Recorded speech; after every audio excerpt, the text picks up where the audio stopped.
આપનું સ્વાગત કરું છું મારા સ્પેશિયલ રિપોર્ટમાં, જે આજે વાત કરીશું વર્લ્ડ ઓબેસિટી ડેના દિવસે ઓબેસિટીની અને સાથે સાથે ઓબેસિટીની સારવારની.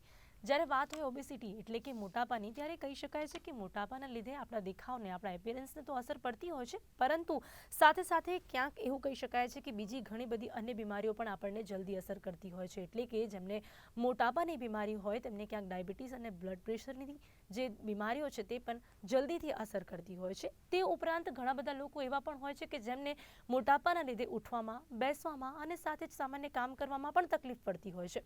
તેની સાથે સાથે જે લોકો ગુડ ફિઝિક કોન્શિયસ હોય એ લોકોને માનસિક રીતે પણ ઓબેસિટીની અસર થતી હોય છે. ત્યારે આજના દિવસે જાણીશું ઓબેસિટી શું છે અને સાથે જ તેની સારવાર વિશે, જેની માટે મારી સાથે અહીંયા જોડાઈ ગયા છે હોપ ઓબેસિટી સેન્ટરના bariatric and metabolic surgeon doctor Digvijaysinhji. Doctor Digvijaysinhji, આપનું સ્વાગત છે.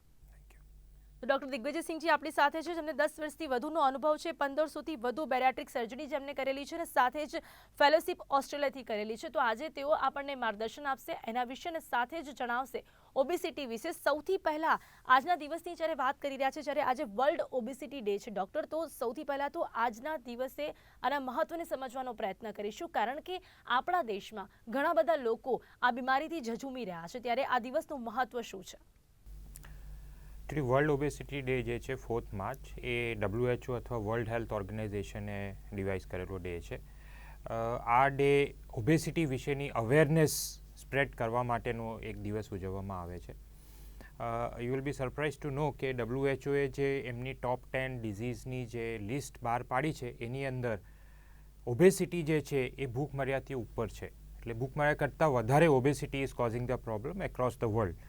એટલે ઓબેસિટી હવે એક પેન્ડેમિક છે. જે રીતે અત્યારે આપણે એક પેન્ડેમિકથી જૂજી રહ્યા છીએ, એ જ રીતે ઓબેસિટી પણ હવે એક પેન્ડેમિક થઈ ગયું છે, જે એક્રોસ ધ ગ્લોબ આજની તારીખમાં મોટી ડિઝીઝ તરીકે ફેલાવી રહી છે. એટલે એના અવેરનેસ માટે આ દિવસ ઉજવવામાં આવે છે. તો જ્યારે આ દિવસની ઉજવણી અવેરનેસ માટે કરવામાં આવે છે, ત્યારે અવેરનેસ માટે દર વખતે અલગ અલગ થીમ પણ રાખવામાં આવે છે ડૉક્ટર. તો વાત કરીએ આ વખતની થીમની, તો વર્લ્ડ ઓબેસિટી ડેના દિવસે આ વખતની થીમ શું છે ડૉક્ટર? 2021માં થીમ રાખવામાં આવી છે કે એવરીબડી નીડ્સ એવરીબડી.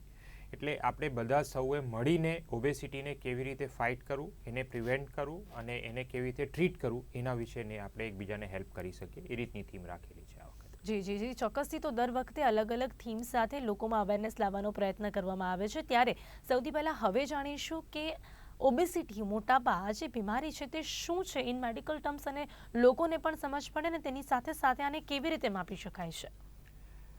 ઓબેસિટી અથવા મેદસ્વીપણું એકચ્યુઅલી એક ડિઝીઝ છે, જે આપણે જેને કહીએ કે એક્સેસિવ વેટના લીધે આપણને જે બધા પ્રોબ્લેમો ને જે બધા ઇશ્યુઝ આપણને આવે છે એને આપણે એકચ્યુઅલી ઓબેસિટી કહીએ. ઘણા બધા ડેફિનેશન્સ છે એના, પણ WHO એક ડેફિનેશન આપેલી છે કે મેદસ્વીપણું તમારું એ હદનું થઈ જાય કે તમને તમારા લાઈફમાં પ્રોબ્લેમ્સ આવવા માંડે, તમારી જે લાઈફ સ્પેન છે એ ઘટી જાય, એને આપણે મોર્બિડ ઓબેસિટી વર્ડ આપેલું છે. So that is what obesity is.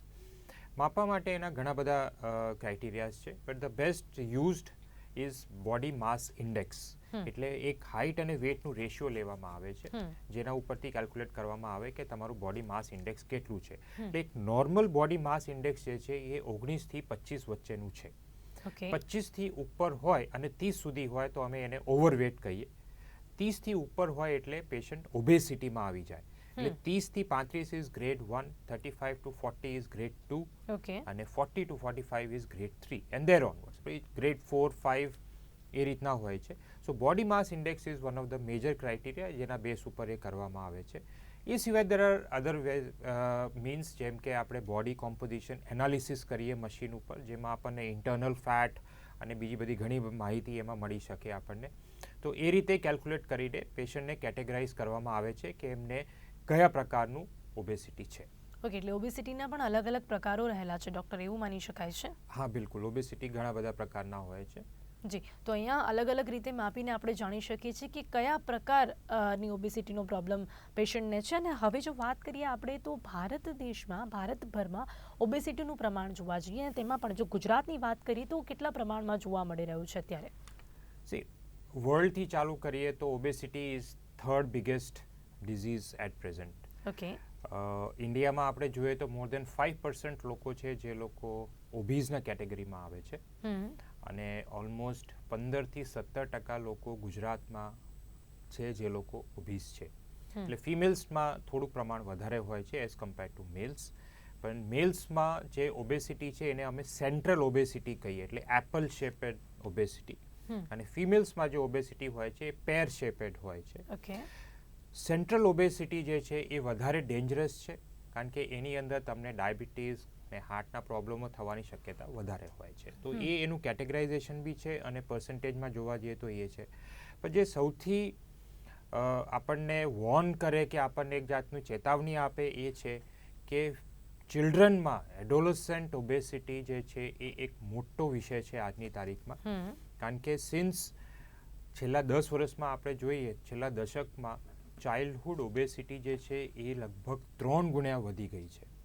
એટલે આપણે જો આ પ્રોબ્લેમને એડ્રેસ કરવું હોય તો આપણે નાનપણથી છોકરાઓને આપણે એ રીતની એક જાતનું આપણે જે કહીએ ટ્રેનિંગ એ આપવામાં આવે તો જ આપણે ઓબેસિટીથી બચી શકીએ. એટલે ડૉક્ટર, નાના બાળકોમાં પણ ઓબેસિટીની સમસ્યા અત્યારે વધી ગઈ છે એવું કહી શકાય છે. નાના હોઈએ ત્યારથી આ બીમારી થઈ શકે છે એવું કહી શકાય છે? જી બિલકુલ. જી, તો હવે ક્યાંક આપણે જો વાત કરવામાં આવે, આ ઓબેસિટીની વાત કરી રહ્યા છે જેમાં નાના હોઈએ ને ત્યારથી આ સમસ્યા આપણને હોઈ શકે છે. કારણ કે નાના હોય ત્યારે તો કદાચ ઘણા લોકોને એવું પણ લાગે કે બાળક હેલ્ધી છે એટલે એક અંદાજો પણ ન આવે એવું પણ કહી શકાય છે. હવે અહીંયા ઓબેસિટી થવાના કારણો કયા કયા છે, કયા રીઝન્સથી એવું થઈ શકે છે? કારણ કે જ્યારે આપણે મોટા થઈએ ત્યારે તો આપણી લાઈફસ્ટાઈલ એટલી બદલાય છે તો કદાચ ઘણા કારણો એની પાછળ જવાબદાર રહેતા હોય છે, પરંતુ નાના બાળકોને પણ આ બીમારી થાય છે ત્યારે કયા મુખ્ય કારણો રહેલા છે? મુખ્ય કારણો જો આપણે જોવા જઈએ ઓબેસિટીના, તો સૌથી પહેલાં છે જીનેટિક્સ, હેરિડિટરી. એટલે ઓબીઝ પેરેન્ટ્સના ચિલ્ડ્રન પણ ઓબીઝ હશે એવી શક્યતા લગભગ 200 ગુણ્યા વધારે છે as compare to a normal weight parents. એટલે જીનેટિક્સ, હેરિડિટરી, તમારું લાઈફસ્ટાઈલ અને અમુક ટાઈપના દવાઓ, અમુક ટાઈપની ડિઝીઝ, એ બધા in combination can lead to obesity. એટલે નાનપણમાં આપણને હંમેશા હેરિડિટરી અને જીનેટિક્સ ફેક્ટર તો આપણે ચેન્જ કરી બી નથી શકતા, એટલે એ તો છે જ.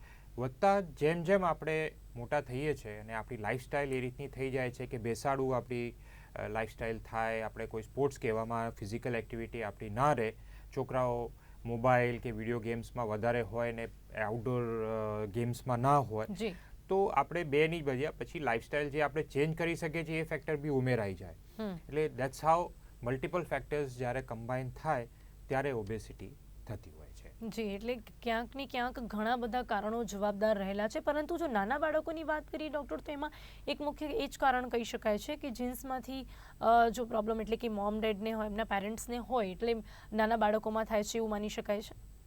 હા બિલકુલ, એવું આપણે લઈને ચાલવું જ પડે કે ઓબીઝ પેરેન્ટ્સના ચિલ્ડ્રન પણ ઓબીઝ હશે, પણ જનરલી આપણે નાના છોકરાઓને ચબી ચાઇલ્ડ તરીકે કે કેટલું સ્વીટ છે એવું કરીને આપણે ચલાવતા હોઈએ છીએ, which is not fair in the sense કે આપણને એવું લાગે કે એજના રિલેટેડ એનું વેટ ઘણું વધારે છે. એટલે ચિલ્ડ્રન્સમાં પર્સન્ટાઇલ હોય છે વેટ માટેનું, તો એ લોકો જો એક સર્ટન પર્સન્ટાઇલથી ઉપર રહેતા હોય તો આપણે એ વસ્તુને ધ્યાન રાખવું જોઈએ. હેલ્ધી ઇટિંગ અને ફિઝિકલ એક્ટિવિટી તરફ એમને એ પહેલાંથી જ આપણે દોરવું જોઈએ, જેથી કરીને આગળ જતા ઓબેસિટીનો પ્રોબ્લેમ એમને. જી, કારણ કે ડૉક્ટર, નાના હોય ત્યારે ઘણા લોકોને એવું લાગતું હોય કે જે પણ નાના બાળકો છે વધુ હેલ્ધી હોય, એટલે એ લોકો એ સામે કદાચ એ લોકોને સારું લાગતું હોય કે એ લોકો હેલ્ધી છે તો ઇટ્સ અ ગુડ થિંગ, પણ એમાં ક્યાંક જરૂરી છે નિદાન કરવું, અને સાથે જ જે પ્રકારે આપણે કહ્યું કે જે અલગ અલગ રીતે માપી શકાય છે તો ડૉક્ટરને બતાવવું પણ ખૂબ જરૂરી હોય જો સમયથી વધારે, એટલે કે એજથી વધારે એમનું વેટ લાગતું હોય તો. અને હવે અહીંયા વાત આવે છે સિમ્ટમ્સની ડૉક્ટર, કારણ કે જ્યારે મોટાપાની વાત હોય અને જ્યારે ઓબેસિટીની વાત હોય ત્યારે સિમ્ટમ્સ કેવા પ્રકારના જોવા મળતા હોય છે, કયા એવા લક્ષણો જોવા મળે તો અહીંયા ડૉક્ટર પાસે જવું જોઈએ, ઓર એલ્સ કહી શકાય છે કે ઓબેસિટીની બીમારી હોઈ શકે છે? ઓબેસિટી એક ડિઝીઝ છે કે એક બીમારી છે, સૌથી પહેલાં આપણે એ વસ્તુ માનવી પડશે, કારણ કે મોટે ભાગના લોકો એ વસ્તુ માનવા તૈયાર નથી. We take it as sign of prosperity કે ભાઈ આપણે ખાતા પીતા ઘરના છીએ એના હિસાબે. તો સૌથી પહેલાં તો આપણે એક્સેપ્ટ કરવું પડશે કે ઓબેસિટી ઇઝ અ ડિઝીઝ. હવે ડિઝીઝ હોય એટલે એના સિમ્ટમ્સ હોય ખરા, કે આપણને મેલેરિયા હોય તો તાવ આવે, એ રીતે ઓબેસિટીના પણ સિમ્ટમ્સ હોય, પણ એ થોડાક અલગ પ્રકારના સિમ્ટમ્સ હોય. ઇટ યુઝ્યુઅલી બિગિન્સ આપણે એમ કહીએ કે લેઝીનેસથી. આપણે અમુક કામ કરવામાં આપણને આલસ પણ આવતું હોય કે ચલો છોડો ને, આ વસ્તુ રહી ગઈ તો આપણે ફરું પાછું ના કરવા જઈએ. ગ્રેજ્યુઅલી એ ચેન્જ થાય કે ભાઈ by end of the day મને એટલું બધું થાક લાગે છે, જે કામ હું પહેલાં કરી શકતો હતો એ કામ કરવામાં મને થાક લાગે છે. બ્લડ પ્રેશર હોય, ડાયાબિટીસ હોય તો મારી દવાઓનું ડોઝે ધીમે ધીમે વધતું જાય છે. મારું ડાયાબિટીસ અનકન્ટ્રોલ રહે છે મોટે ભાગના ટાઈમમાં. ફિમેલ્સમાં હોર્મોન્સ ઇશ્યુઝ બહુ હોય, એટલે મેન્સ્ટ્રુઅલ ઇરેગ્યુલેરિટી હોય, શ્વાસની તકલીફ હોય, ચાલવામાં પગે સોજા આવી જતા હોય. તો આ મલ્ટિપલ પ્રોબ્લેમ્સની સાથે જો આપણને જૂઝવાનું થતું હોય ડે ટુ ડે બેસિસ ઉપર, તો we should take it as an indication કે આપણને કોઈક એવી બીમારી છે અને એ દેખાતી વસ્તુ ઓબેસિટી છે. એટલે ઇમિડિયેટલી એક સારા ડૉક્ટરને મળવાની જરૂર ખરી. એટલે વજન વધવાની સાથે સાથે આપણે જે તમામ વાતો કરી એ પણ આપણને જોવા મળતી હોય તો આપણે કહી શકીએ છીએ કે આ ઓબેસિટી હોઈ શકે છે.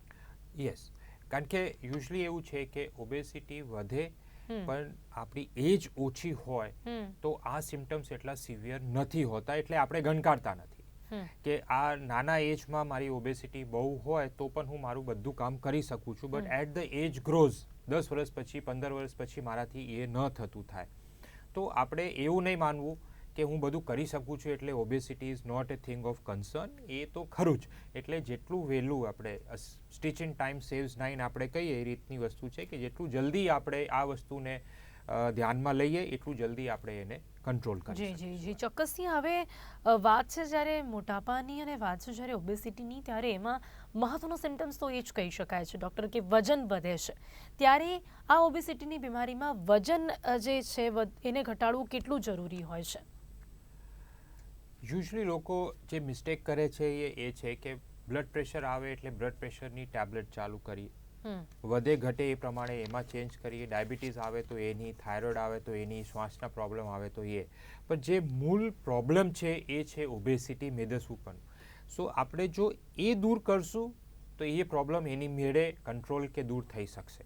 એટલે ઓબેસિટીને દૂર કરવું તો ખૂબ જ જરૂરી છે જો આપણે આગળ જતાં બીજા પ્રોબ્લેમો ન લાવવા હોય.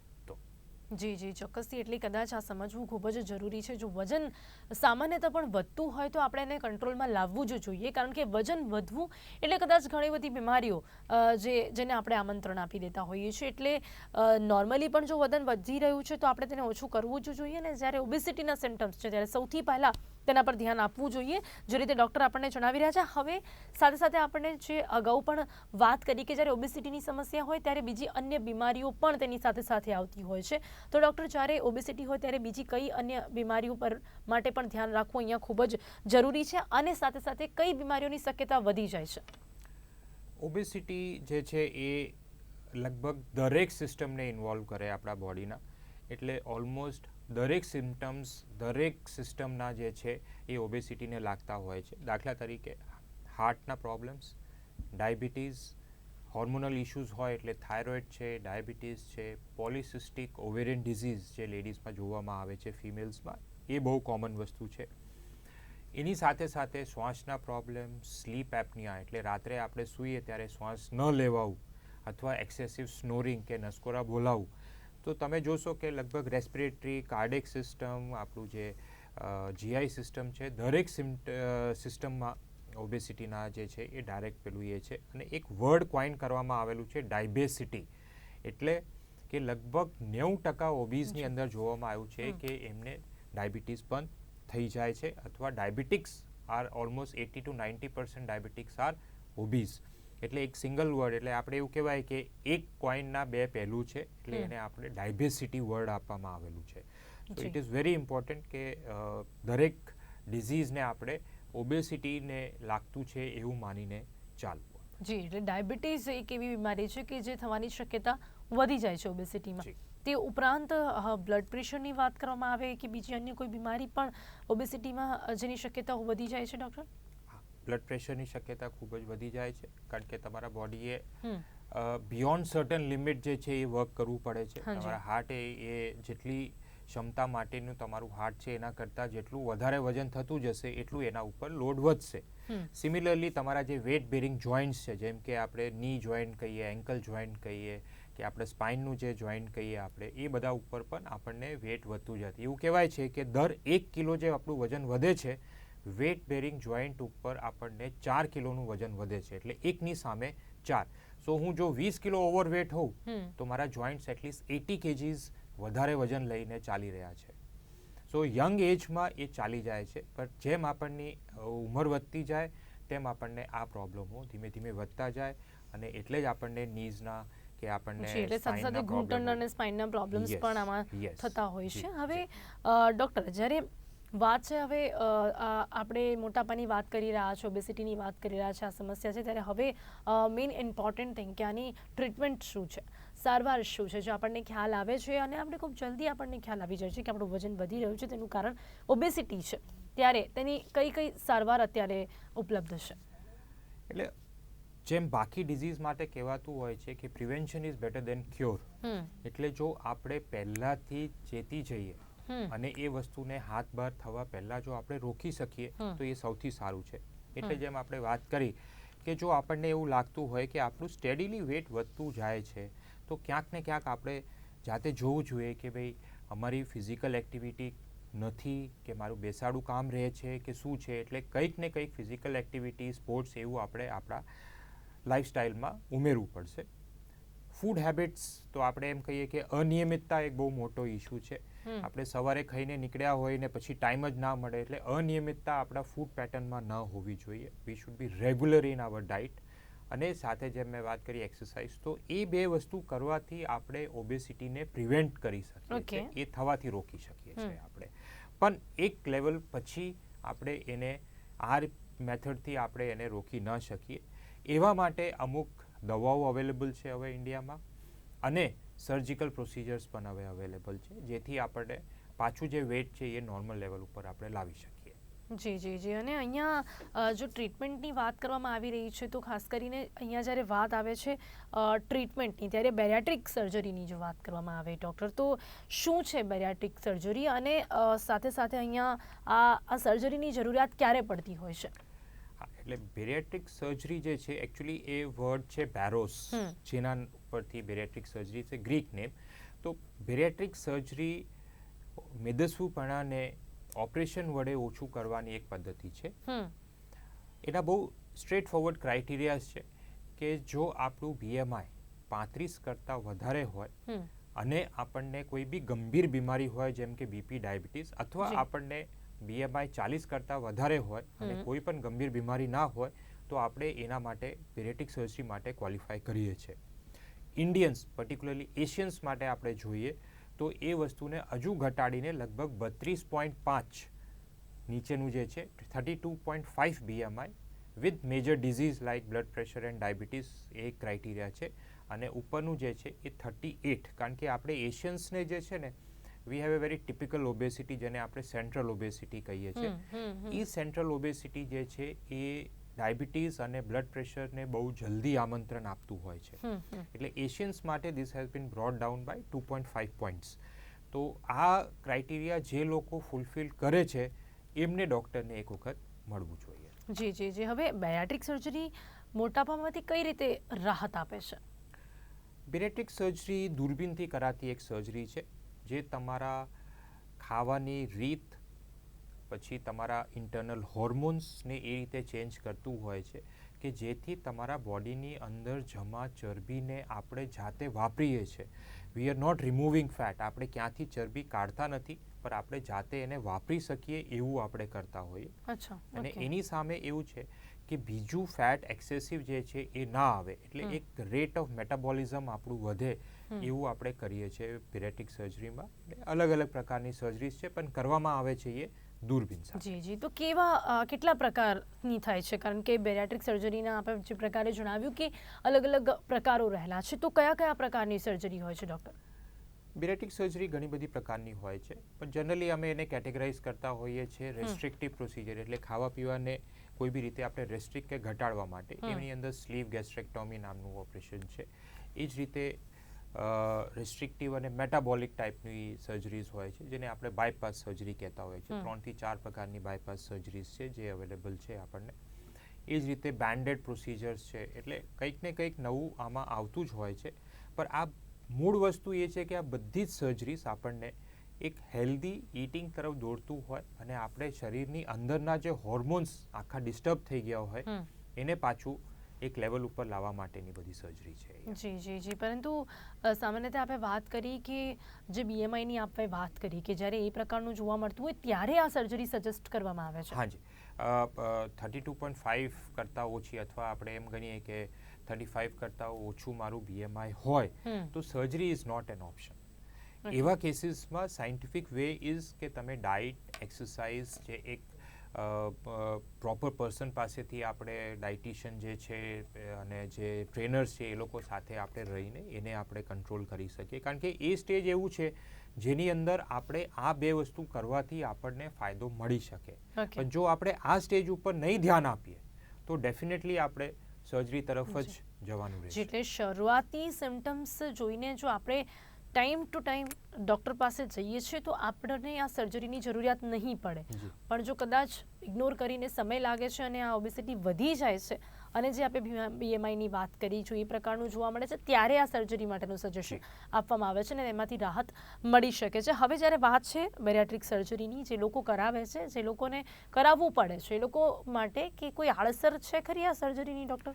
એક બહુ સારો પ્રશ્ન છે આ તમારો, કારણ કે રિલેટિવલી આ એક ન્યુઅર પ્રોસિજર છે એટલે ઘણા બધા લોકોને ગેરમાન્યતાઓ બી છે, મિથ્સ છે આ બાબતે કે આ સર્જરીથી આપણે શરીરમાં ઘણું બધું ચેન્જીસ કરીએ છીએ તો એ ન કરવું જોઈએ. પણ એવું બિલકુલ નથી, કારણ કે આ સર્જરી બહુ જ સેફ સર્જરી છે.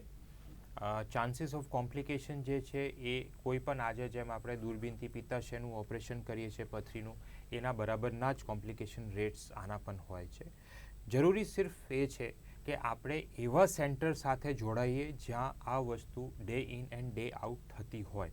એટલે જે સેન્ટર્સમાં એવી સ્પેશિયલાઇઝ ટીમ્સ અવેલેબલ હોય કે જે બેરિયાટ્રિક પેશન્ટ્સને હેન્ડલ કરી શકતા હોય એવા સેન્ટરમાં જો આપણે રહીને આ પ્રોસિજર કરાવડાવીએ તો આ બહુ જ સેફ પ્રોસિજર છે. આમાં એવું કોઈ જ ગભરાવાની જરૂર નથી. જી, પણ જ્યારે સર્જરીની વાત આવે ને ત્યારે હંમેશાથી લોકો ગભરાતા હોય છે અને ખોટી માન્યતાઓ બેરિયાટ્રિક સર્જરીને લઈને રહેલી છે અને ઘણા લોકોને એવું પણ લાગે કે આ પ્રકારની કોઈ સર્જરી કરાવી એટલે કદાચ એ સમય પૂરતું આપણે મોટાપાથી રાહત મેળવી શકીએ, પરંતુ ફરીથી ક્યાંક એ જ પ્રકારની ઓબેસિટી જોવા મળતી હોય છે. તો ખોટી માન્યતાઓને લઈને ડૉક્ટર આપનું શું માનવું છે? આ જે તમે કીધું છે એ છે, દરેક પેશન્ટને એવું હોય છે કે અમે સર્જરી તો કરાવીએ પણ પાછું આપણું વજન વધી તો નહીં જાય ને. તો હું એમને એ જ કહેતો હોઉં છું કે તાળી બે હાથથી વાગશે. સર્જરી કરવું ઇઝ વન એસ્પેક્ટ. સર્જરી પછી વેટ લોસ સારો લેવો અને મેન્ટેન રાખવા માટે આપણે ફરી પાછું ખાવા પીવાનું ધ્યાન અને ફિઝિકલ એક્ટિવિટી તો કરવી જ પડશે. જી જી, એટલે આફ્ટર કેર પણ ખૂબ જ જરૂરી છે એવું કહી શકાય છે. હવે અહીંયા જે શારીરિક કસરત કેટલી જરૂરી છે ડૉક્ટર? આપણે ટ્રીટમેન્ટ આપી દીધી અને પહેલાં પણ જો લોકો ઓબેસિટીથી જજુમતા લોકો છે જેમને કદાચ જરૂરી નથી સર્જરીની પણ જે લોકોએ કરાવી પણ લીધી હોય, પણ જે લોકો ઓબેસિટીના પેશન્ટ છે એ લોકોને કસરત કેટલી જરૂરી છે, કેટલી મહત્વની કહી શકાય છે, અને એની સાથે સાથે પરફેક્ટ ડાયટ એ બધું કેટલું જરૂરી, યોગ, વ્યાયામ? તો ડાયટ તો ઓબ્વિયસલી ખૂબ જ જરૂરી છે જ, પણ કસરત ઉપર પર અમારી ટીમ ખૂબ જ પ્રેશર આપતી હોય છે. રીઝન બી કે અત્યારે જે સ્ટેજ ઉપર પેશન્ટ આપણી પાસે સર્જરી માટે આવ્યું હોય એ સ્ટેજ ઉપર પેશન્ટ ઈચ્છે તો પણ એનાથી કોઈ પણ જાતની એક્સરસાઇઝ થતી નથી. એવું કરવા જવામાં એમના હાર્ટ ઉપર લોડ આવે, જોઇન્ટ્સ ઉપર લોડ આવે એટલે એ લોકો ન કરી શકે. પણ 1 month down the line, 2 months down the line જ્યારે 5 કિલો 10 કિલો જેમ વજન ઘટતું જાય તેમ એમને ધીમે ધીમે ફિઝિકલ એક્ટિવિટી વધારવી પડે. એટલે આપણે એવું કહેતા હોઈએ કે at least 45 minutes of brisk walking આપણે 5 દિવસ અઠવાડિયામાં જો મિનિમમ કરી શકતા હોઈએ તો પણ ઇનફ છે. From there onward sky is the limit. આપણે જીમ જોઈન કરી શકીએ, કોઈ પણ પ્રકારનું ફિઝિકલ એક્ટિવિટી લઈએ, પણ એક્સરસાઇઝ કરવાથી આપણું મેટાબોલિઝમ સુધરે, ખાધેલું આપણને સારું ડાયજેસ્ટ થાય અને પ્લસ આપણી બોડી વધારે ટોન્ડ અપ રહે, વિચ ઇઝ વેરી ઇમ્પોર્ટન્ટ. જી જી જી, તો અહીંયા ક્યાં કહી શકે છે કે શારીરિક કસરત, યોગ, વ્યાયામ એ પણ ખૂબ જ જરૂરી છે અને સાથે જ ખૂબ જ મદદરૂપ રહેતું હોય છે. હવે વાત કરીએ હોપ ઓબેસિટી સેન્ટરની ડૉક્ટર, તો ત્યાં ઓબેસિટીની સારવાર માટે શું વિશેષ સુવિધાઓ ઉપલબ્ધ છે? જેમ મેં વાત કરી, કોઈ પણ ઓબેસિટી સેન્ટરના અમુક ક્રાઇટેરિયાઝ હોય છે કે એમની પાસે સ્પેશિયલાઇઝ પર્સનલ્સ હોવા જોઈએ, જે બેરિયાટ્રિક ડાયટિશિયન છે, એક્સરસાઇઝ ફિઝિયોલોજિસ્ટ છે, બેરિયાટ્રિક ફિઝિશિયન્સ છે, બેરિયાટ્રિક સર્જન્સ છે, કોઓર્ડિનેટર્સ છે. So it's a team work. તો એ ટીમ અમારી પાસે બહુ જ સારી છે, જે આ બધા જ એસ્પેક્ટ્સને પેશન્ટના બિફોર સર્જરી, ડ્યુરિંગ સર્જરી અને આફ્ટર સર્જરીને આપણે એ કરી શકીએ છીએ. It's a highly specialize operation theatre. અમારે જે છે એ ઇટ્સ અ 4K સિસ્ટમ જે છે એ ગુજરાત ખાતે કદાચ જ બીજી જગ્યા ઉપર છે એવા 4K સિસ્ટમ સાથે અમે ઓપરેટ કરતા હોઈએ છીએ. પેશન્ટ માટેના જે પોસ્ટ ઓપરેટિવ કેર માટેના જે સાધનો છે એ પણ જે લેટેસ્ટ આજની તારીખના અવેલેબલ સાધનો છે એ આપણી પાસે છે. સો વી કેન સે કે hope obesity centre is A 360 degree kind of thing. એટલે લોઅર BMIથી લઈને હાયર BMI સુધીના બધા જ પેશન્ટ્સને જે પ્રકારના પ્રોસિજરની કે જે પ્રકારના સારવારની જરૂર હોય એ અમે એક રૂફ નીચે આપી શકીએ છીએ. જી એટલે ક્યાંક કહી શકાય છે કે સારી એવી તમામ સુવિધાઓ હોપ ઓબેસિટી સેન્ટરમાં અવેલેબલ છે ઓબેસિટી માટેની. હવે અહીંયા અંતમાં જ્યારે વાત છે આજે વર્લ્ડ ઓબેસિટી ડેની અને જ્યારે વાત કરી રહ્યા છે ઓબેસિટી અને એની સાથે સાથે જ્યાં આપણા ત્યાં ઓબેસિટીનું પ્રમાણ ખૂબ જ વધી ગયેલું જોવા મળી રહ્યું છે ત્યારે એક સંદેશો, એક મેસેજ લોકોને શું આપશો સર આપ, અને તેની સાથે સાથે લોકોએ શું ધ્યાન રાખવું જોઈએ તેના વિશે પણ આપ અંતમાં શું કહેશો? વર્લ્ડ ઓબેસિટી ડેના ઉપલક્ષમાં જે મેસેજ મારે આપવાનું રહેશે લોકોને એ છે કે સૌથી પહેલાં તો ઓબેસિટીને એક ગંભીર બીમારી તરીકે લેવાનું આપણે શીખીએ. એ બીમારી કોઈને પણ થઈ શકે છે એવું ના માનીને ચાલીએ કે હું ઓબીસ નહીં થાઉં ક્યારે બી. એટલે આપણે પહેલાંથી ડાયટ અને એક્સરસાઇઝ ઉપર ખૂબ જ ધ્યાન આપવું જોઈએ. આ એક મેજર એ છે. પણ જો આપણે કોઈ કારણસર સર્ટન BMI ક્રોસ કરી ગયા હોય, આપણને બીજા ઇશ્યુઝ પ્રોબ્લેમ ચાલુ થઈ ગયા હોય તો એક સારા બેરિયાટ્રિક ડૉક્ટરને કે ટીમને મળવામાં ક્યારે બી સંકોચ રાખશો નહીં. કારણ કે જો આ સ્ટેજ ઉપર તમે સારી ટ્રીટમેન્ટ નહીં લો તો આગળ જતાં આપણને પ્રોબ્લેમો ઘણા વધી શકે. તો તમે જ નહીં પણ તમારા આજુબાજુના પણ કોઈ હોય કે જે લોકોને તમે જોતા હો કે એમને ઓબેસિટીથી ઘણા બધા પ્રોબ્લેમો થઈ રહ્યા છે તો પ્લીઝ મોટિવેટ ધેમ કે એ લોકો એક સારી જગ્યા ઉપર એટલીસ્ટ જઈને મળીને આ વિશેની અવેરનેસ એમને મળે. So this is very important. જી ચોક્કસથી. એટલે કે ક્યાંક ને ક્યાંક સૌથી મહત્વની વાત એ સમજવી જરૂરી છે કે જો તમે મોટાપા ક્યાંક તમને લાગી રહ્યું છે, ક્યાંક તમને લાગે છે તમારું વજન વધી રહ્યું છે તો આ નોર્મલ નથી, આ એક બીમારી હોઈ શકે છે. સૌથી પહેલાં એ સમજવું અહીંયા ખૂબ જ જરૂરી છે. ડૉક્ટર, તો અત્યારે સમય અહીંયા સમાપ્ત થાય છે. ડૉક્ટર પણ મારી સાથે જોડાયા, સાથે જ આ વિશેની યોગ્ય માહિતી લોકોને આપી, યોગ્ય માર્ગદર્શન આપ્યું, તેની સારવાર વિશે જણાવ્યું, તે બદલ આપનો ખૂબ ખૂબ ધન્યવાદ. Thank you so much. Thank you. તો ડૉક્ટર દિગ્વિજયસિંહ બેદી આપણી સાથે અહીંયા જોડાયા હતા હોપ ઓબેસિટી સેન્ટરથી, જેમણે ઓબેસિટી વિશેની તમામ માહિતી આપવાનો પ્રયાસ કર્યો છે. અને આજે વર્લ્ડ ઓબેસિટી ડે છે ત્યારે અમે પણ એક પ્રયત્ન કર્યો છે કે એના વિશે અવેરનેસ આવી શકે અને સાથે જ લોકો ઓબેસિટીની આ બીમારીને સમજી શકે, એના સિમ્ટમ્સ શું હોય છે તેના વિશે જાણકારી આપને આપવાનો પ્રયાસ કર્યો છે અને સાથે જ ડૉક્ટરે આપને સારવાર વિશે પણ અહીંયા જણાવ્યું છે. ત્યારે આ કાર્યક્રમમાં બસ આટલું જ. ફરીથી મળીશું એક નવા વિષય સાથે. ત્યાં સુધી રજા આપશો. નમસ્કાર.